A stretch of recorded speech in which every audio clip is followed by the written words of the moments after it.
afternoon to some people, good morning to others. I hope you're grabbing your lunch or coffee or tea. Thanks for joining us. We've had a great response to this webinar, and I recognize a lot of faces on here and also a lot of new people. So thanks for joining. My name is Laura Rubin. I'm the director of the Healing Our Waters Great Lakes Coalition. And we're happy to partner with the University of Michigan Sea's master's students and the Water Center at U of M to host this webinar to hear about the story of the GLRI and the lessons learned. So we're joined by U of M Sea's master's students who have spent the last 18 months interviewing many of you that are on this call, digging into a lot of historical documents and archives. And so I want to thank the students for presenting, but I also want to thank all of you that were involved in those interviews and have been involved in the long history of the GLRI. The GLRI, as many of you know, is sort of the origin story of the How Coalition. We were one of the outgrowths of this long journey, and so very excited to see this project coming to fruition and to learn about what the students were able to glean over the last 18 months. So at this point, I will pass it over to the master's students and to Chrissy Beltsos to start us off. Thank you, Laura. Hi, everyone. Welcome. Thank you for being here. So we will get started with our presentation. So our project is called The Story of the Great Lakes Restoration Initiative, or GLRI, as you'll hear us refer to it throughout the presentation. It examines its past and present and considers its future, along with the lessons for long-term environmental stewardship. This project was prepared for the Alliance for the Great Lakes with guidance from a steering committee of Great Lakes leaders. And this is our team. I am Chrissy. I'm Cameron. I'm Emma. And I'm Olivia.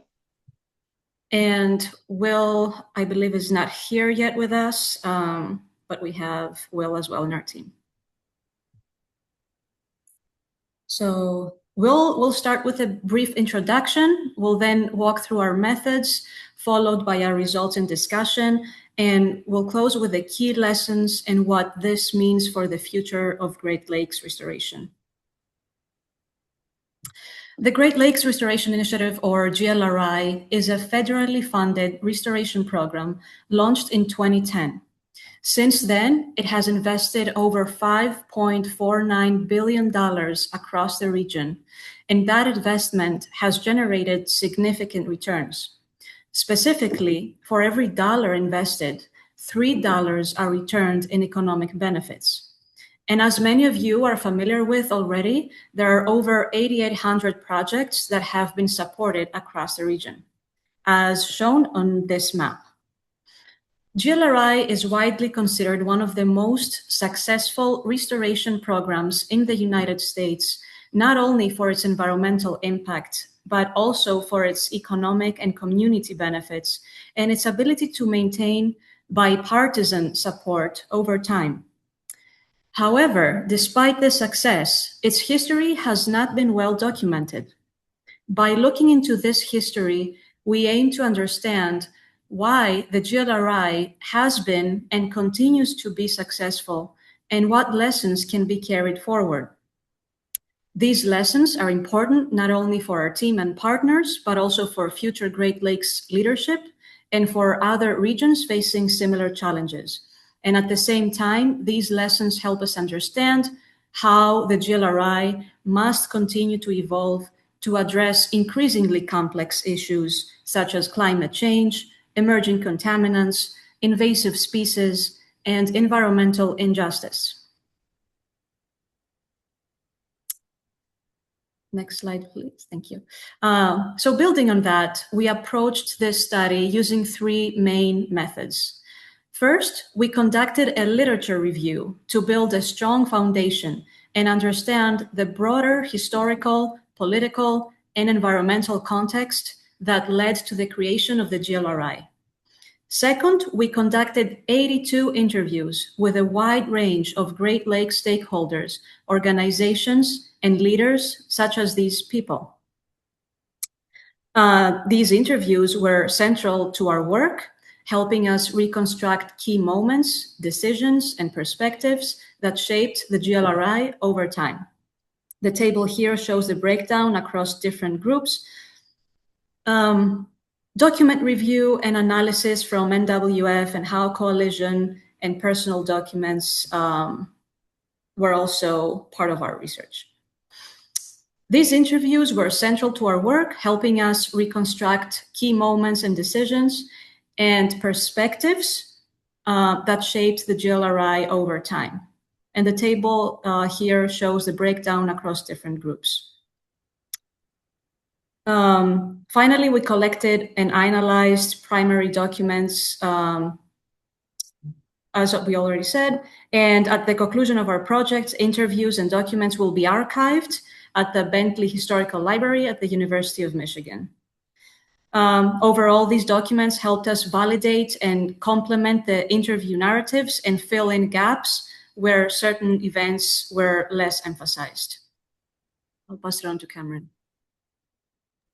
Yeah, so from our interviews, we learned the history and all the little details that went into the formation of the GLRI, and that date back all the way to the 1960s. And this timeline serves as a benchmark to inform lessons that will be seen throughout the presentation. And if you notice on our timeline, we end in 2024 because that's where the scope of our project ended. So our timeline goes from the 1960s to 2024. And this impressive history shows the dedication and deliberate action from both advocates and stakeholders alike at all levels to get funding and highlight significant events or time periods crucial to the GLRI's creation and development. The GLRI emerged from a convergence of cultural, political, and institutional forces that made large-scale restoration possible throughout the Great Lakes region. And derived from our research, there were the 8 key lessons shown on the screen that we determined helped create the harmony and support for the Great Lakes, which will be thoroughly explored as we go. So our first lesson is mobilizing cultural and regional identity. The success of the GLRI is inseparable from the deep cultural and regional identity shared by those who live, work, and play along the Great Lakes. The Great Lakes are not merely geographic features, they're the backbone of a regional identity that transcends boundaries, political affiliation, and generations. And this is most exemplified by the quote, "The Great Lakes are like a religion." This strong identity and connection to the lakes means that people in the region want the lakes to be clean and accessible. They want to be able to enjoy them and recreate in them. And the widespread sense of ownership fosters ongoing stewardship as communities remain committed to protecting the lakes for future generations, not just for immediate economic or ecological gains. And because of this, restoration of the Great Lakes is the restoration of the human soul. While the depth of cultural and regional attachment to the Great Lakes may be uniquely strong, the broader dynamic is not entirely unique. Many regions possess some form of shared identity around natural resources, landscapes, or ways of life tied to the environment, even if it is less unifying or widely recognized than the identity surrounding the Great Lakes region.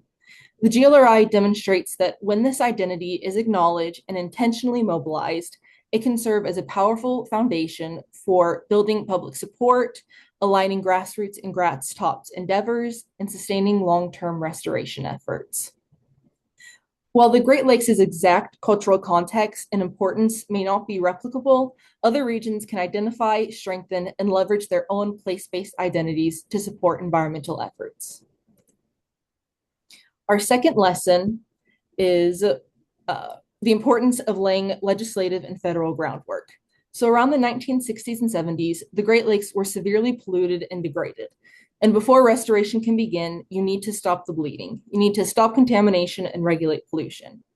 And events in the Great Lakes region and all over the nation led to the federal government stepping in and passing the Clean Water Act in 1972.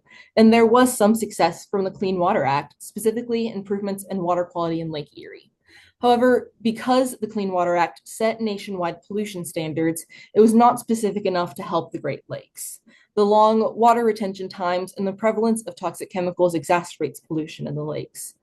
So around the same time as the passage of the Clean Water Act in 1972, the United States and Canada signed a binational agreement, the Great Lakes Water Quality Agreement, which set pollution standards for the region. However, the agreement was non-binding and lacked enforcement. The next major event on our timeline is in 1986. So in response to rising environmental concerns surrounding toxic chemicals, the Great Lakes governors signed the good faith, non-binding Great Lakes Toxic Substances Control Agreement. The agreement created a regional framework for coordinated action to limit toxic substances entering the system, improve understanding of pollutant behavior, and developing shared goals and control strategies to protect the basin. And despite advancements in governance, significant gaps in water quality protection persisted. And the Great Lakes Water Quality Initiative and the Great Lakes Critical Programs Act in the 1990s addressed this gap. The Great Lakes Water Quality Initiative set water quality standards, anti-degradation policies, and implementation procedures for the Great Lakes states. And the Critical Programs Act gave the Water Quality Initiative statutory force. So while the Water Quality Initiative and the Critical Programs Act focused on reducing new inputs of toxic pollution, and the 1987 Water Quality Agreement amendments designated AOCs, they lacked a funding mechanism to clean up harmful substances already in the lakes. And due to this lack of funding, no US AOCs were delisted by 2000. However, these advancements were still meaningful and important to getting to the GLRI because it got a majority of the fighting about historic issues over. And by having regulations in place, advocates could turn their focus to collaboration and how to clean up pollution and get that work funded. And this set the region up for the Great Lakes Legacy Act in 2002, which provided federal funding to clean up AOCs. And this showed the federal government that the region could be trusted with federal funding and big slugs of money to do the right thing and make progress. However, the problems facing the Great Lakes go beyond pollution and would require a more comprehensive restoration program down the line. The importance of laying legislative and federal groundwork is not unique to the Great Lakes. Before a region can secure federal funding and begin restoration efforts, the toughest obstacles must be removed first. In the case of the Great Lakes, this meant reducing certain forms of pollution and environmental degradation. With these historic issues out of the way, a path to coordinated and effective restoration can be forged. Restoration itself cannot be the big fight. It represents the next phase where established standards and regulations enable meaningful progress. Our next lesson is the power of convening and planning. For years, Great Lakes advocates have been approaching Congress asking for restoration funding. But during that time, there was a lack of consensus on the issues that needed to be tackled first and no unified restoration plan that the federal government could fund. So at the request of then Senate Great Lakes Task Force co-chair George Voinovich, the Great Lakes governors began the Great Lakes Priorities Project in 2001 to develop priorities to help guide restoration and protection work for the region. The governors, through discussions with state environmental agencies, the Great Lakes Commission, and the broader Great Lakes community, compiled a list of 9 priorities to guide restoration and protection in the region. And while the priorities were set, efforts in the region remain fragmented. And this was highlighted by a report released in 2003 by the General Accounting Office, or GAO. And this report identified 148 federal and 51 state programs funding environmental restoration activities in the Great Lakes Basin, and noted that these programs were uncoordinated.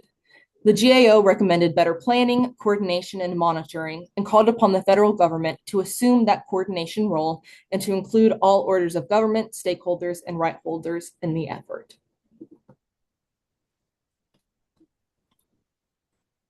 The next event on the timeline is federal attention. So with President Bush's first term winding down and the 2004 presidential election approaching, President Bush was trying to improve his image by supporting environmental initiatives.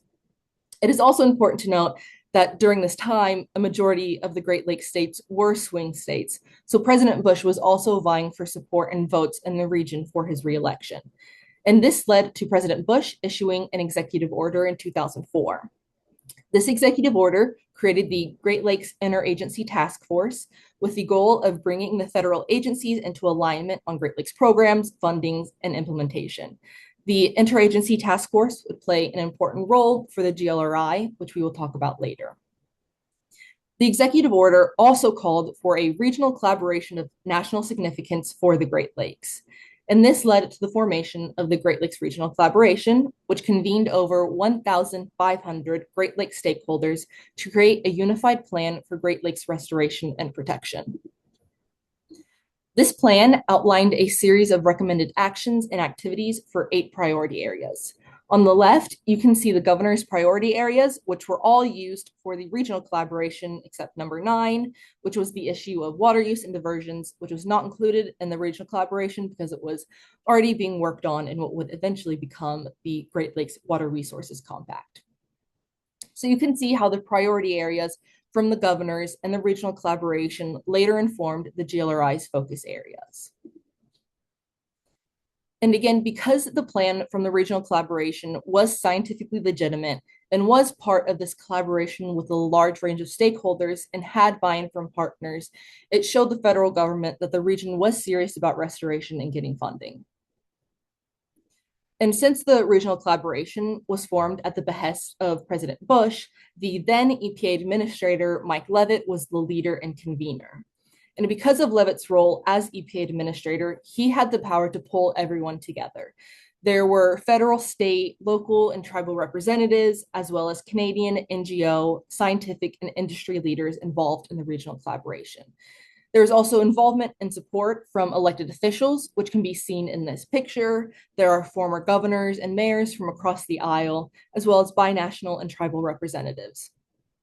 So despite clear progress made with priorities and having a unified plan, the Bush administration never funded actual restoration work.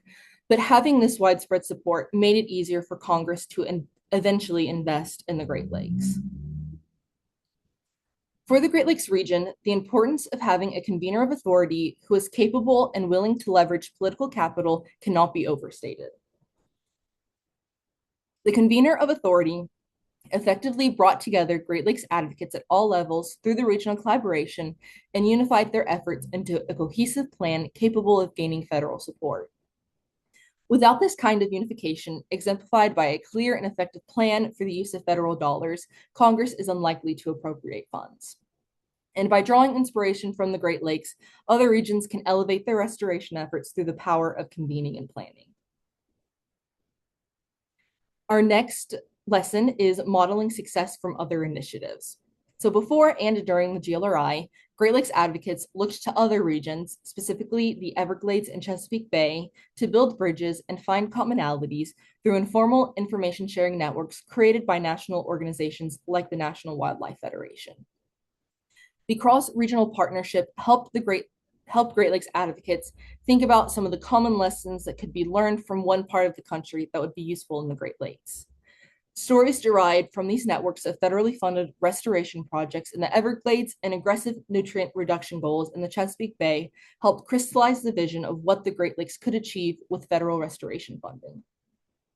In both the Chesapeake Bay and Everglades had strong political support, and this same support materialized for the Great Lakes through the Great Lakes Congressional Task Force. Making meaningful steps toward restoration means learning by example and taking action with intention. Knowledge sharing between the Great Lakes and other restoration initiatives equipped Great Lakes advocates with valuable insights that laid the basis of Great Lakes restoration and coalition building. Using the common lessons learned from the Everglades and the Chesapeake Bay, Great Lakes advocates tailored the region's unique political environment and coordinated the Great Lakes community to uplift Great Lakes restoration as a national priority. Building a restoration initiative that is socially, politically, and economically advantageous requires both foresight and the ability to adapt advocacy strategies to build a strong case for restoration. Great. Thank you, Cameron. So our next lesson is building a broad and diverse coalition of allies. So around 2004, Great Lakes advocates came together through the recognition that the Great Lakes needed to be restored and that restoration efforts up until then had been extremely fragmented. In May 2004, Peter Wege, a well-known Michigan philanthropist and founder of the Wege Foundation, convened a group of 70 Great Lakes environmentalists, scientists, and leaders at the Healing Our Waters Conference in Grand Rapids, Michigan. At this conference, participants developed a Great Lakes restoration plan that Wege referred to as the Great Lakes Magna Carta, which outlined a $20 billion plan for restoration. As this quote indicates, the Healing Our Waters Conference was an important time in the development of Great Lakes advocacy because it brought all kinds of stakeholders together around restoration priorities that needed federal attention. The lessons learned through this conference, as well as the connections it facilitated between Great Lakes experts and organizations, would help inform the creation of a Great Lakes coalition that could elevate Great Lakes restoration to a national priority.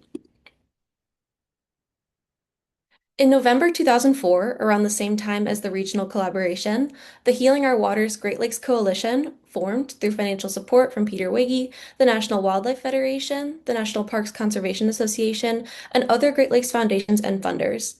As we know, the Healing Our Waters Coalition is a coalition of local, state, regional, and regional advocates working together to establish Great Lakes restoration as a national priority. So, support drummed up through the Healing Our Waters conference brought together different NGOs and nonprofit organizations together under Howe's advocacy umbrella, further supported by a strategic and collaborative network of Great Lakes foundations and funders supporting Great Lakes restoration efforts. All of these organizations, foundations, and agencies came together through their love for the Great Lakes, as well as the social, economic, political, and environmental benefits restoration could provide, all guided by the How Coalition's leading voice.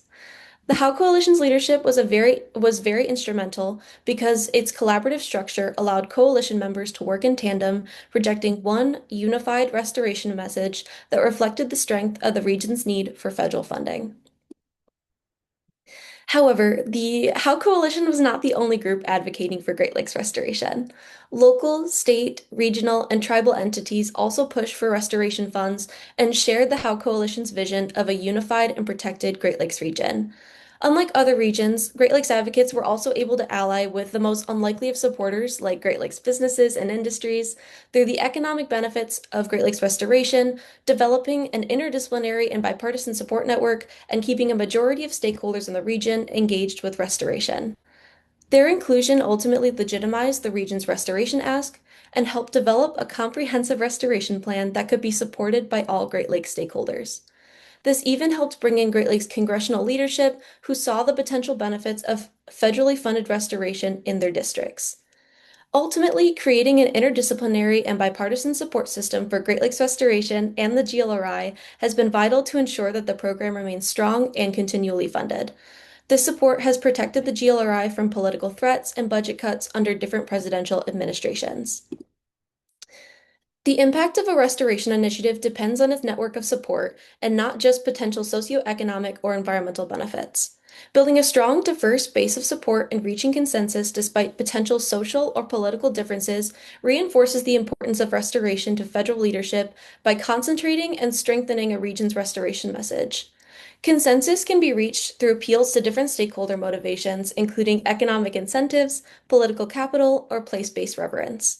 Appealing politically is particularly important as congressional allies can elevate a region's restoration needs to a federal forum. Bipartisan support further contributes to an initiative's endurance by protecting it from political threats and potential funding cuts. Ultimately, a broad, politically diverse coalition of support ensures that restoration initiatives aren't just isolated successes, but enduring campaigns. So this leads into our next lesson, which is communicating clear and compelling messages. So following the end of the regional collaboration in 2005, Great Lakes advocates continued to push the message that the Great Lakes needed restoration funding. Advocates explored new congressional action channels, engaging Great Lakes lawmakers who then introduced restoration bills to the House and Senate. And a great example of this is the Great Lakes Collaboration Implementation Act that was introduced by then Senator Mike DeWine in 2006. Though many of these bills were not successful, they reflected enduring commitment to Great Lakes restoration at the congressional level. Great Lakes advocates, working with key scientific and business leaders, also released several scientific and economic impact studies that reinforced the region's commitment to restoration and outlined the potential benefits that restoration could provide. Some of these studies include the Prescription for the Great Lakes Ecosystem Report, the Healthy Water, Strong Economy Report, and the Local Investment in the Great Lakes and St. Lawrence Report. These studies injected a scientific and economic seriousness into Great Lakes restoration needs that helped transform restoration from a nice thing to do from the environment into serious ecological and economic development opportunities for the region and the nation. Over time, Great Lakes advocates have been able to develop a coordinated, consistent, and compelling case for Great Lakes restoration at the federal level, which is built upon frequent polling and public outreach to adapt their message to the region's needs.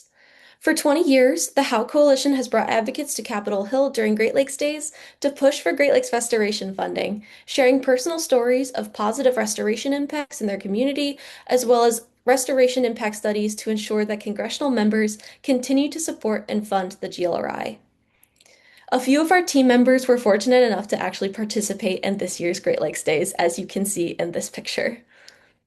Enduring storytelling campaigns like these reinforce the idea that restoration benefits Great Lakes communities and the Great Lakes economy, as well as the Great Lakes ecosystem.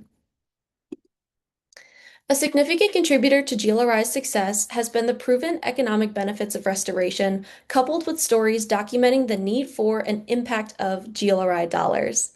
The How Coalition has remained steadfast in its commitment to projecting the importance of Great Lakes restoration to federal leadership, and it is this commitment that other regions should seek to emulate. Sharing the social, economic, and environmental benefits of restoration can help maintain federal support by showing congressional members that funding positively impacts their districts and constituents. More importantly, positive impact stories coming out of the Great Lakes ground restoration and the well-being of human systems and ecological systems alike. So our next lesson is leveraging intergovernmental collaboration and coordination. So while coordinated and consistent advocacy and messaging help secure the GLRI, its intergovernmental structure has really strengthened its efficacy and consistency over time. The GLRI was built through sustained engagement across federal, state, tribal, and local governing bodies facilitated by the Environmental Protection Agency and the Interagency Task Force. This diagram shows how GLRI action plans that are developed through public input are then put into action through the collaborative IATF structure that emulates the original framework of the regional collaboration in 2005. Through this structure, the GLRI funds are distributed to states, tribes, and local governing bodies, working with them to fund restoration projects. While this multi-jurisdictionality has hindered other regions, it serves to strengthen the GLRI's effectiveness. Not only does it create a level of political and civic engagement that helps make the GLRI impactful, it also leads to more cohesive action on restoration and program adaptation that helps inform the GLRI's focus areas over time. Meaningful governmental collaboration does not happen automatically. It must be intentionally cultivated and sustained over time. Bringing together different levels of government can create the conditions for more effective and widely supported action. For other regions, when you get the key players in a room and talking to each other, good things can happen. The GLRI demonstrates that when stakeholders are consistently engaged, aligned around shared goals and a shared appreciation for a resource, and capable of coordinating decision making, collaboration can translate into meaningful restoration progress. So our next lesson is capitalizing on political opportunity. So as you can see in our timeline, Great Lakes advocates capitalized on political opportunity that arose leading up to the 2008 election. The groundwork for a Great Lakes restoration plan had already been established through the regional collaboration, but the region needed federal funding to help meet its restoration goals. The How Coalition, along with other Great Lakes allies, again utilized Great Lakes swing state power, getting presidential primary candidates on board with a pledge to restore the Great Lakes in 2008, which further forged bipartisan support for Great Lakes restoration. Ultimately, these advocates got the right folks in the right spaces to secure federal restoration funding. This opportunity would arise with the election of Barack Obama as president, which was a defining moment in this effort. Barack Obama served as an Illinois senator for many years and already had a lot of familiarity with Great Lakes issues. And he also had Great Lakes allies close to his administration that helped elevate Great Lakes restoration to national importance. All of this was supported by the backdrop of the Great Recession, which prompted the Obama administration to reinvest in the American economy, which the GLRI could accomplish as an investment program. Ultimately, all of the aforementioned forces converged to push GLRI over the finish line into a federally funded initiative. At the federal level, Great Lakes advocates were successful in creating the condition that a healthy Great Lakes region was essential to cultivate strong political support. Many advocates viewed the GLRI as a great accomplishment once it was finally initiated, though they recognized that there was more work to be done in Congress to appropriate funds for the program. However, the consensus of the Great Lakes region and its congressional allies made it easy for politicians to get to a yes and support Great Lakes restoration. So overall, the region's harmony and support for Great Lakes restoration was an intentionally crafted convergence of forces that got us to the GLRI. It was shaped by a combination of factors that helped bring previous and long-standing efforts together. This did not happen by accident, but through years of groundwork, coordination, and growing recognition that the Great Lakes required a unified and sustained effort at a much larger scale. In part, this was possible because no one is anti-Great Lakes. Across the region, people consistently express deep love and appreciation for this invaluable natural resource, feelings that naturally inspire a strong desire to protect them. This shared connection helped create a strong foundation of public and political support, making it easier to build momentum around restoration and maintain long-term commitment. But love and appreciation still wasn't enough, and it still took strong leadership and collaboration across all groups. Once all of those people got together, singing from the same tune, the Great Lakes were able to reach harmony with the GLRI. Impactful and long-lasting environmental initiatives are rarely a product of isolated actions or political opportunities. They are a result of a combination of culture, advocacy, leadership, strategy, collaboration, and funding. As we established, the 8 lessons learned from the harmony that was reached in the Great Lakes are highly applicable to other restoration efforts around the world. Since the GLRI began in 2010, the program has been highly successful in addressing what it was designed to do. Its focus areas and action plans have driven meaningful restoration outcomes across the region. However, in order to continue to be successful in the future, the GLRI must evolve alongside changing realities. This means embracing futuristic science and adapting in a way that is forward-looking, responsive, and capable of meeting emerging challenges such as climate change and emerging contaminants. This approach should be a necessary shift from reactive to proactive management so that the Great Lakes wouldn't require such large-scale restoration in the future. This evolution will require rethinking how restoration itself is approached. Rather than focusing primarily on repairing past damage, the GLRI must increasingly prioritize efforts that anticipate future risks and build long-term resilience into ecosystems and communities. This includes strengthening investments in scientific monitoring, forecasting, and data-driven decision-making so that emerging threats can be identified early and addressed before they escalate. Without this shift, there is a risk that restoration efforts will continue to lag behind rapidly changing environmental conditions. Looking forward, another central opportunity for the GLRI is developing a more robust and intentional emphasis on environmental justice. Restoration alone is not enough, and lasting progress depends on ensuring benefits reach all communities in the region, especially those that need it most. A strong and resilient Great Lakes ecosystem means an inclusive and equitable GLRI. This requires actively addressing longstanding inequities in access to clean water, waterfront spaces, and environmental decision-making. It also means recognizing that some communities have historically borne a disproportionate share of environmental harm while receiving fewer benefits of restoration. These inequities are only getting worse with climate change, which is amplifying existing vulnerabilities. Moving forward, the GLRI must center these communities in planning and implementation processes, ensuring that restoration outcomes reflect their needs, priorities, and lived experiences. In addition, a more intentional focus on Indigenous rights and inclusive governance is essential to the future of the GLRI. Indigenous communities have long stewarded the Great Lakes for generations, yet their perspectives and practices have not always been integrated into restoration efforts. Expanding co-management practices and incorporating Indigenous knowledge systems can strengthen restoration outcomes while also supporting sovereignty and self-determination. Inclusive governance, therefore, is not just about representation, but about shared authority and meaningful collaboration in shaping the future of the Great Lakes. Another key aspect related to the future of the GLRI depends on sustained advocacy and effective storytelling that connects restoration outcomes to lived experience. While the GLRI has delivered measurable results, its future funding and support rely on clearly communicating why continued investment remains necessary. This includes making visible the projects people can see and use and clearly understand the impact that the GLRI has had. When people can walk along a restored shoreline, fish in cleaner waters, or experience revitalized waterfronts, the benefits of restoration become tangible. These visible outcomes help translate federal investment into real-world improvements to public health, recreation, and local economies.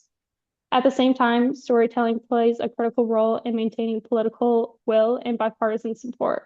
Environmental restoration exists within a political landscape, and continued success depends on advocates who are willing to engage directly with decision makers and communicate the importance of the GLRI in clear and compelling ways. In the picture, you can see Great Lakes advocates at Great Lakes Day in DC, which is an influential way to share compelling stories with key decision makers. These kinds of events serve as a reminder that advocacy must remain an active and ongoing effort to ensure that the Great Lakes remain a national priority. It is storytelling acts such as these that are vital to the GLRI's future. Another vital aspect of the GLRI's future is the shift to stewardship. The Great Lakes will never reach a point where they are simply done being restored. There will always be new and ongoing threats to their health. Because of this, restoration isn't a one-time fix. It's a continuous process of care and protection.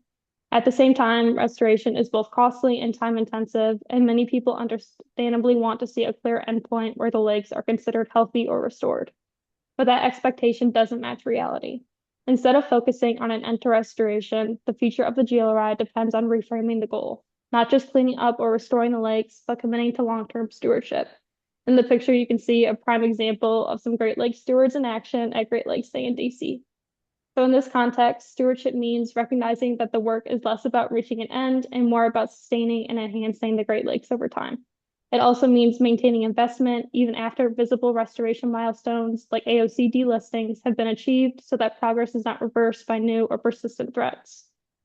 Stewardship also depends on stronger public engagement and a broader culture of responsibility across the region. Many people living in the Great Lakes Basin are not fully aware of the GLRI or the role that it plays in protecting these waters. Building that awareness through education is critical because long-term success depends not only on federal funding, but on a public that understands, values, and actively participates in protecting the lakes. And that brings us to our project next steps. So as we mentioned earlier, the 82 interviews that we conducted and the thousands of documents that we collected over the course of this project are in the process of being housed at an archival library at the University of Michigan. This will create a publicly accessible resource that preserves the story of the GLRI. And already this work is gaining momentum beyond our project, with a book being written and the potential for a documentary. And together, the archive and our work will serve as a strong foundation for future research and storytelling on the GLRI. And then as we conclude our presentation, we would like to say thank you to the Healing Our Waters Coalition for hosting this webinar, and of course for all of you for attending. Our faculty advisors, Mike Schreiberg and Mark Gaden, and our steering committee for all their support and expertise. Our client and sponsor, the Alliance for the Great Lakes, as well as the School for Environment and Sustainability at the University of Michigan, the Joyce Foundation, the Wiggy Foundation, and the Great Lakes Fishery Commission for funding our research. And last but not least, our interviewees who shared their stories and helped bring this rich history to life. And then that concludes our presentation. I'm going to pass it off to Mike Schreiber. Yeah, well, thank you. First, I want to thank these 5 extraordinary master's students who, have put their heart and soul into this for the last 16 months. And, I want to stress to the larger community. Sorry, I should have started by introducing myself. I jumped right in. So, Mike Schreiber, faculty member at School for Environment and Sustainability and director of the University of Michigan Water Center, and one of the faculty advisors for this project. But, I wanted to just stress a couple of points. One, this is really the starting point, not the ending point of this goal of really archiving and analyzing the unique things that made GLRI happen, what can sustain it today and tomorrow, and what lessons we can draw for the Great Lakes and for other ecosystems. And, you just heard them say that we've got 82 interviews that will be archived and publicly available. So we hope this will continue, and we know this will continue to be a resource for others And many of the primary documents, many of the people on this call are folks that we have talked to gather primary documents. And I would say if you have other things related to GLRI that are not publicly available, but that you're willing to make archived, we are still collecting that information so that the Bentley Historical Library at U of M will be kind of the source for this moving forward.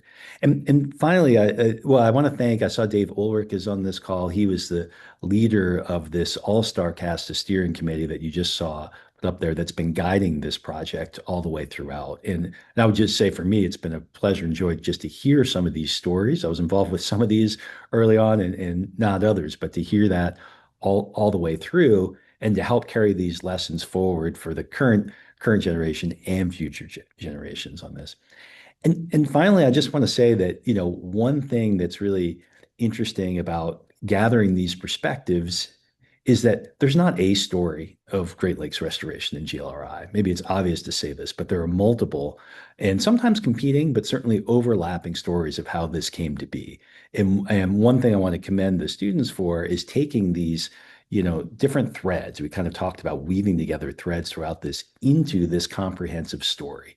And that doesn't mean that every perspective was captured. In fact, there are things that were, that had very different takes on this. But the goal is to take those stories from all those different perspectives and to have something that can be useful for everybody. So I want to leave it there, and we've left some time for questions. People can feel free to put those into the chat. I see a couple that I'll read off, and or if folks want to raise their hands in the Zoom feature too, that would be another way.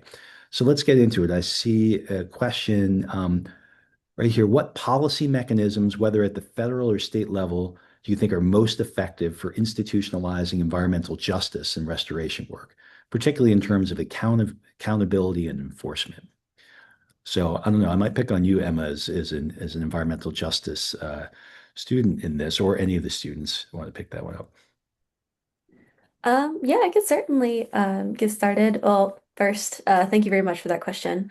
That is a little outside of the scope of this project. However, it does really make me think about how moving forward, especially in the GLRI, we want to think about centering environmental justice in restoration work. I know that that was a major concentration with the most recent GLRI action plan. That was a lot of that language was actually removed from that action plan, and it wasn't the focus wasn't removed necessarily, just reworded.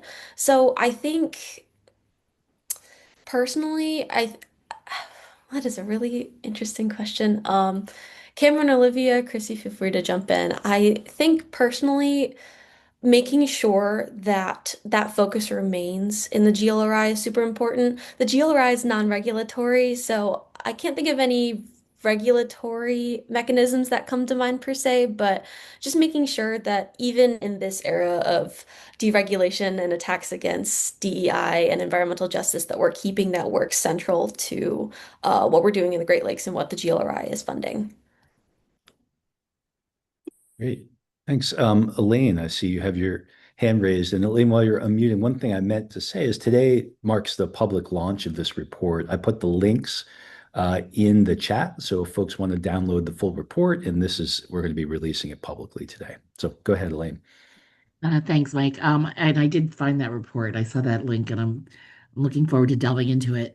But in regard to environmental justice, we have found, sorry for everyone, let me introduce myself. So I'm currently with the Saugatuck Dunes Coastal Alliance in Western Michigan, but I spent 12 years at the West Michigan Environmental Action Council.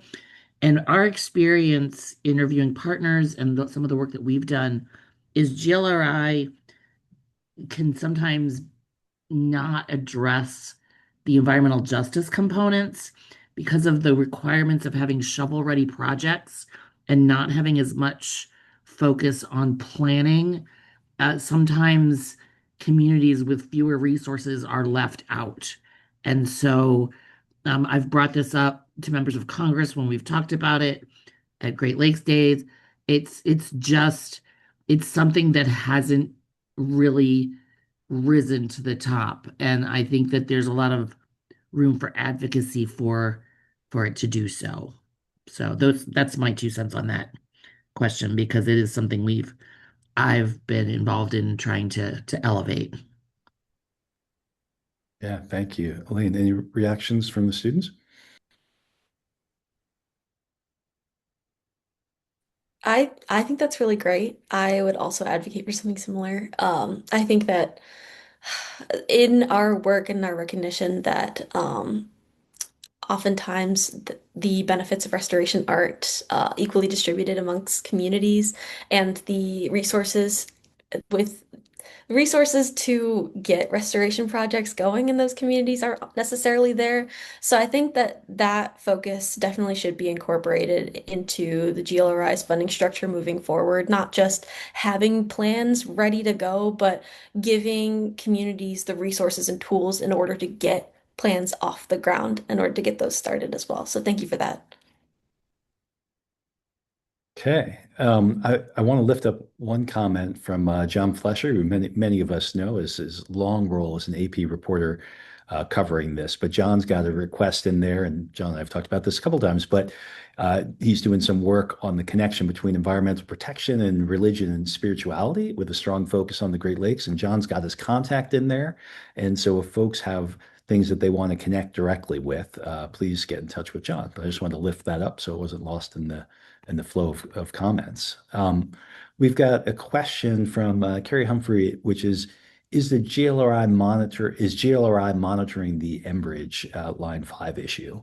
And I mean, I didn't take that one. The answer is not directly, right? Because GLRI is not designed in that regulatory oversight mode, but in terms of looking at indicators of water quality and funding some of the core research on the sort of hydrology of the lakes, yes. But in terms of directly monitoring the Line 5 situation, the answer is no. That's not something that GLRI does. I see a question from Matt Doss, or a comment specifically about the Everglades Coalition. And actually, I'm wondering if the students can comment, go a little deeper. I know you talked about this, but how what's termed in the region, or was termed, Everglades envy started and really helped spark this. So I'm not sure if that Cameron or Olivia or Chrissy maybe on this one, thoughts on that and how that came into play, and how often that came up amongst the interviewees. Yeah, I was going to say that one of the things that we didn't get to include in this presentation was this Everglades envy that was happening around the 2000s. And as Matt, as you say, that was really important in motivating people. And this Everglades envy was brought up by a majority of our interviewees and how important that was for the region. And yeah, I don't know if someone else has anything. Olivia or Emma, you've more to, Chrissy, more to add, but that was an important factor that several of the interviews brought up. And even looking through some of the documents, there were some great quotes from Rahm Emanuel about that. So Yeah, one thing I wanted to sort of highlight too, this team, and I was able to be directly involved in this one, spent a lot of time with former EPA Administrator Mike Levitt, who, as people know, played a pivotal role on this. And it was interesting that, and he happens to be writing a memoir, and he was the governor of Utah before that, and then he was the head of Health and Human Services after that. And this is under the Bush administration, right? So this is what started the Great Lakes Regional Collaboration. And it was interesting to get his take. He was very forthcoming in his interviews. I think we probably have 3 hours of recordings of him. And what he talked about was essentially how the Great Lakes could serve as a model for the rest of the country because of the collaboration, because of the bipartisan nature of it. And this sounds, I don't mean to sound political, but it sounds like a bygone era, because this was a Republican administration talking about how they wanted to demonstrate the bipartisan benefits of environmental issues and use that as a way to bring the country together. I'm enough of a dreamer to think that GLRI can still serve some of those purposes, but it was really interesting to hear that as an original conception under the Bush administration on that, and explicitly from an EPA administrator who deeply believes in it and sees that as some of his, most important, and I would say his probably most important thing he did as the head of the EPA. So, GLRI inspired that kind of support and that kind of from the region. So I know we're right at the end, and maybe I'll take this question from Alex, and then I'm going to ask each of you for one quick reflection on something that really surprised you or one key takeaway. I didn't warn you guys beforehand, so I'm giving you that warning now. So Alex Eastman asks, are there other cases? So you mentioned intergovernmental collaboration has worked really well for GLRI, and he's agreeing with that, but less well for other initiatives. Are there other cases you looked into, and why do you think it worked less well in other cases? I don't know if that's something any of you took on. We're pretty focused on GLRI, but maybe is there, if you want to reflect on were there some unique things of GLRI, like what were some of the top unique things that you think would not apply to other regions? Maybe that's one way to handle this one. Yeah, I would say, like Mike said, we were very heavily focused on GLRI. And when we did do sort of a case study analysis of the Everglades and the Chesapeake, we didn't go super specific into their intergovernmental collaboration or any sort of structures like that. I will say that I think something that makes it so unique in the Great Lakes that we didn't really see or we didn't really hear about in the other regions that we looked at was that it might be, a very large region and it might cover a very like large area. And the Chesapeake is sort of similar in that it covers multiple different states and it's also a large area. But a lot of people don't necessarily know that they're even in the Chesapeake Bay watershed. While if you're in the Great Lakes watershed, you know and you identify with it. So I think that there is some sort of cultural element there that definitely plays into the collaboration and just like the care and protection that people want for the Great Lakes. But yeah, like Mike said, we didn't go super specific into that. Great. Okay, so we're just about out of time, but I guess I would love to hear just quickly from each of the student team one key takeaway, one key thing that surprised you. You've spent so much of the last 16 months dedicated really deeply to this. Might be hard to boil down to one, but I wanted to give you that opportunity. Anyone want to go first? I think, Mike, you kind of stole my one takeaway about Sorry, Cameron. with Mike Levitt, since I was on those interviews.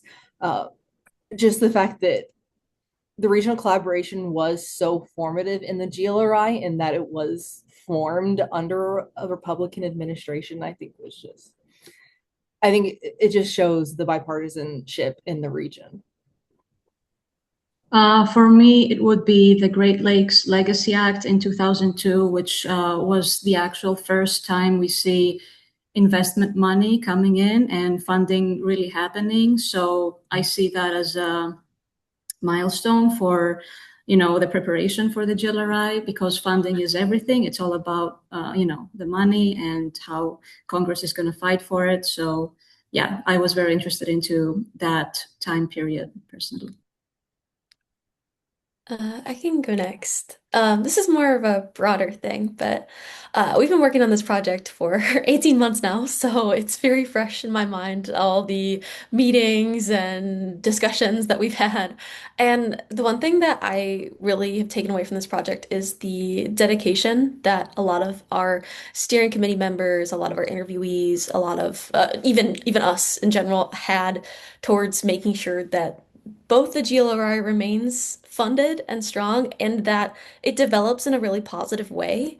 I think that being able to witness that dedication firsthand, both through just talking with the steering committee members and hearing their stories and how deeply they care for this program, as well as the interviewees who spoke to what they really want to see out of this program and what they think it can do, was really great. And it's something that I really want to take into my career, that kind of sense of like, how can we not only appreciate a program like the GLRI, but how can we make it better and stronger for other people so that they can all enjoy the benefits of it? Yeah, for me, I think it would be just I guess how long it took to get to the GLRI. I mean, I've lived in the Great Lakes region my whole life and I knew about the GLRI, but I had no idea what it took to get there, what the history was.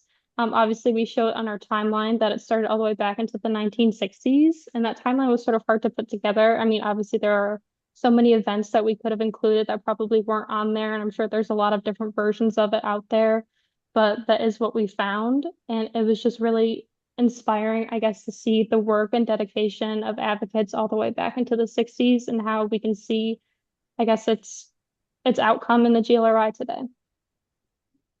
Excellent. Well, again, I want to thank the students for the work and so many people for joining on this and emphasize again the report and some of the materials are being released today. There's going to be a range of other things that are more that shorter versions of it and other pieces that are going to get rolled out over the coming months. And this is just part one of a larger project that Dave Ulrich and team are heading up. But I think it's really critical that we not only document this, but get the next generation of leaders involved in helping us. You know, two of these students were not even from the region and had little knowledge of the Great Lakes coming into this, and they are now some of the leading experts on GLRI and others really deep into it. So, Laura, I don't know if there's anything closing to say, but I appreciate How Coalition hosting this. So, okay, well. Thanks. All have a good day. Thank you, everyone. Thank you, everyone, for coming. Thank you.